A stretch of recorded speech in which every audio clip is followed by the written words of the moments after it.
question that I receive every day in comments and DM. दीदी proper revision कैसे करें, exam के time हमारी रिवीजन की क्या स्ट्रैटेजी होनी चाहिए, एग्जाम के टाइम बहुत ज़्यादा बर्डन हो जाता है अचानक से रिवीजन का, बायो और इनऑर्गेनिक की रिवीजन बहुत हेक्टिक हो जाती है, एग्जाम से पहले क्वेश्चन की प्रैक्टिस कैसे करें. So hey guys, welcome back to my channel. I am Anushka. So in today's video, I will discuss my 8-point strategy that I followed during my preparation. जिसके बाद मैं आपको गारंटी देती हूँ कि आपको कभी भी रिवीजन में कोई भी दिक्कत नहीं होगी, आपको कभी कोई बैकलॉग नहीं होगा और आफ्टर दैट श्योरली आपका एग्जाम बहुत अच्छा जाएगा. So let's jump into the video. So the first point is daily revision. So this is the strategy जो मुझे लगता है कि मेरे लिए सबसे ज़्यादा वर्क किया था. सपोज आपका कोई चैप्टर स्टार्ट होता है तो हर दिन आपके किसी भी चैप्टर के पर्टिकुलर थोड़े थोड़े टॉपिक्स ही पढ़ाए जाते हैं. तो जब आप वापस घर आते हो तो उसको रिवीजन कर लो, एनसीईआरटी पढ़ लो उसके थ्योरीज के लिए, और फिर उसके आप क्वेश्चन भी मल्टीपल बुक्स से लगा सकते हो क्योंकि थोड़े थोड़े ही रहते हैं. फिर नेक्स्ट डे जब उस चैप्टर के आप अगले टॉपिक्स को पढ़ो और वापस घर आओ तो उससे पहले आप जो नेक्स्ट पीछे वाले दिन के पढ़ाए हुए थे उसको एक बार अच्छे से रिवीजन कर लो और फिर वापस से जो करंट का फॉलो किया है उसको एज इट इज फॉलो करो. ऐसे करते करते आप जब लास्ट के चैप्टर पे पहुंचोगे तो आपके मल्टीपल टाइम्स वो चैप्टर रिवीजन हो चुके होंगे और साथ साथ में आप क्वेश्चन प्रैक्टिस भी बहुत सारे कर चुके होंगे. So the second point is how to highlight your NCERT. So एक बिगनर मिस्टेक है जो मैं भी करती थी और आई एम श्योर आप लोग में से बहुत लोग करते होंगे कि जब हम फर्स्ट टाइम ही थ्योरी पढ़ते हैं तो पूरे एनसीईआरटी को हाईलाइट कर देते हैं और पूरा बुक हमारा कलरफुल बन जाता है. So for this I will suggest कि आप एक दो बार पहले थ्योरी को पढ़ो, मतलब 2-3 बार आप जब उसको मल्टीपल रिवीजन कर लेते हो फिर आपको पता चलता है कि आप उस चीज में आप कहाँ पे वीक पढ़ रहे हो तो उसको हाईलाइट करो. बहुत सारे ऐसे टॉपिक्स होते हैं मे बी वो दूसरों के लिए हार्ड होगा लेकिन आपके लिए वो इजी टू रिमेम्बर होता है. तो आपको बस उन पॉइंट्स को रिमेम्बर करना है, हाईलाइट करना है जो आपके लिए वीक है, तो बस उसी पॉइंट को हाईलाइट करो. So the third point is how to make your notes efficiently. So notes बनाना तो हम सभी को आता है बट प्रॉब्लम तब आती है जब हमारे कुछ इंपॉर्टेंट पॉइंट्स जो नोट्स बनाने चैप्टर एंड होने के बाद आते हैं उनको ऐड करना होता है. सो हम लोग मोस्टली क्या करते हैं उसको कहीं कहीं बीच में जो स्पेस होता है या फिर बॉर्डर्स होते हैं उस पर भर देते हैं जिसकी वजह से बहुत टाइम नोट्स बहुत कॉम्प्लिकेटेड भी हो जाते हैं. तो इसके लिए मैं क्या करती थी, जो मेरे टीचर ने सजेस्ट किया था कि हर एक चैप्टर के एंडिंग पे मैं 8-10 पेज छोड़ दिया करती थी और फिर जब भी मुझे कुछ इंपॉर्टेंट पॉइंट्स मिलते थे लाइक मैं जब भी टेस्ट देती थी कुछ ऐसे पॉइंट रह जाते जो मुझे लगता था कि मुझे नहीं आ रहे थे या फिर बहुत टाइम क्वेश्चन प्रैक्टिस के टाइम में भी कुछ ऐसे क्वेश्चन आ जाते थे जो मुझे लगता था कि इसके कॉन्सेप्ट बहुत अच्छे हैं तो मैं उन सबको उस पेज में लिख लिया करती थी. एंड ऑल्सो जब मैं एनसीईआरटी 2-3 बार मेनली फिजिक्स और केमिस्ट्री में मैं ये करती थी कि 2-3 बार जब मैं उसको रिवीजन कर लेती थी फिर उसके जो इम्पोर्टेंट पॉइंट्स होते थे उसको भी मैं एनसीईआरटी से पूरे नोट्स में ही डाल दिया करती थी क्योंकि जब आप लास्ट टाइम पे टेस्ट दे रहे होते हो उस टाइम आपको रिवीजन करना होता है तो आप एक साथ इतने सारे रिसोर्सेज को नहीं पढ़ पाओगे. So now coming to the fourth point, how to star mark your questions. So इसको हम लोग 3 पार्ट में डिवाइड करते हैं.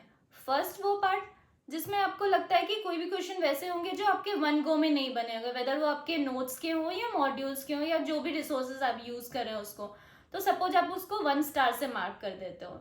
सेकेंड वो आता है कि जिसको बनाने में आपके मल्टीपल अटेम्प्ट्स लगे हो, जिसको बनाने में आपके 2-3 अटेम्प्ट्स एटलीस्ट लग गए हो बनाने में, उसको आप सपोज रिमार्क कर दो कि आप उसको 2 स्टार दे दो. ठीक है.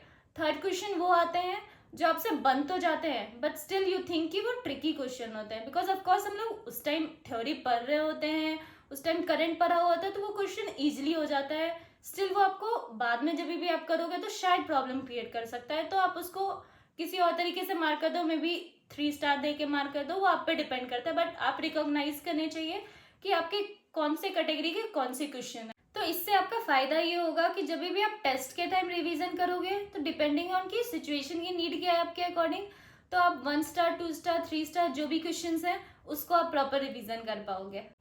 Now the fifth point is how to revise for mock test. तो मॉक टेस्ट में मेनली आपके करंट टॉपिक्स आते हैं और कुछ पीछे के टॉपिक्स आते हैं. तो for this I will suggest कि आप जो भी रिवीजन डेली का कर रहे हो उससे आपके करंट टॉपिक्स तो होते ही रहते हैं. प्रॉब्लम आती है कि पीछे के टॉपिक्स को कैसे कवर करें. तो आप जब भी करंट टॉपिक अगर आप रेगुलरली अच्छे से कर रहे हो तो आपके हर दिन के 1-2 घंटे तो रिवीजन के बचते ही हैं. तो उसमें आप कोशिश करो कि उसको कवर करने की, उस बैकलॉग के जो भी चैप्टर्स हैं उसको कवर करो. और मोस्टली अपने संडे के टाइम को वही जो पीछे के टॉपिक्स है उसको रिवीजन कर दो, और जो भी आपके स्टार मार्क्स वाली क्वेश्चन है उसको प्रैक्टिस करो। तो now the 6th point is कि रट्टा मारने वाले टॉपिक्स को कैसे रिवाइज करें। तो रट्टा मारने वाले टॉपिक्स मेनली हमारे बायोलॉजी और इनऑर्गेनिक की होती है, तो इसका कोई भी शॉर्टकट नहीं है, तो आपको इसको प्रॉपर डेली रिवीजन करना ही पड़ेगा। और बहुत सारे उसमें भी ऐसे टॉपिक्स होते हैं जो इवन रिवीजन के बाद भी आपको कुछ टॉपिक्स रह जाते हैं, जो पॉइंटर्स हैं जो आपको याद नहीं होते हैं। तो इसके लिए आई विल सजेस्ट कि आप एक पेपर पे इन सब पॉइंटर्स को लिख लो और कहीं भी दीवार पे, गेट पे, जहां भी आपके कन्वीनियंस के अकॉर्डिंग है, आप अपने स्टडी टेबल पे चिपका दो, ताकि आप चलते फिरते उसको कभी भी देख लो। या फिर आप कुछ चैप्टर को आपको रिवाइज करना है तो उसके आप पीडीएफ बना के अपने फोन में रख लो, ताकि आपका जब भी कभी कुछ पढ़ने का मन ना कर रहा हो तो ठीक है, फोन से रिवीजन कर लिया। और एक चीज जो मैं करती थी ऐसे टॉपिक्स में कि मैं अपने फ्रेंड के साथ डिस्कशन करती थी, कुछ क्वेश्चन वो मेरे से पूछ लेती थी, हम लोग किसी पॉइंट पे डिस्कस कर लेते थे, क्योंकि डिस्कशन वाले पॉइंट आपको ज्यादा टाइम तक याद रहते हैं। So now coming to the 7th point कि अपने रिवीजन को इंटरेस्टिंग कैसे बनाए। सी प्रॉपर एक तरीके से रिवीजन करना किसी के लिए भी बोरिंग हो जाता है, जो मेरे लिए भी हो जाता था। तो इसके लिए मैं क्या करती थी कि जब भी मेरा एक ही तरीके से रिवीजन करने का मन नहीं करता था तो मैं यूट्यूब पे बहुत सारे वन शॉट लेक्चर्स होते थे तो उनको देख लिया करती थी, जिससे मेरा रिवीजन भी हो जाता था।